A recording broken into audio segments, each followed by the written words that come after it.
Hi guys, gusto mo bang kuminis? Here's my tips. Use this product and you will see the result. My morning skin routine. I wash my face with Brilliant Kojic acid soap. Then I use towel to wipe and let dry my face.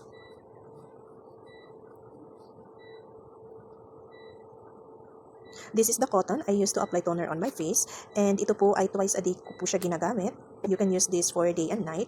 And tap-tap lang po yung pag-apply po natin, no? And medyo gentle lang. Super effective talaga neto guys. Actually, 2018 pa ako gumagamit neto at legit nakaka-clear ng skin. Medyo sensitive po yung skin ko pero tiniis ko yung hapdi dati. Para sa ikakikinis ng mukha ko hanggang sa ma-achieve ko na yung gusto kong kinis. Medyo may mga pimple marks pa pero mawawala din yan.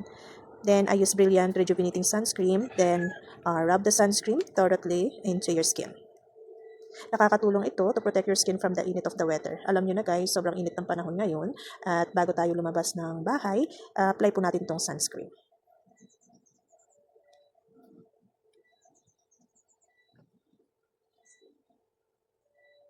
Then, meron din po siyang pang night cream.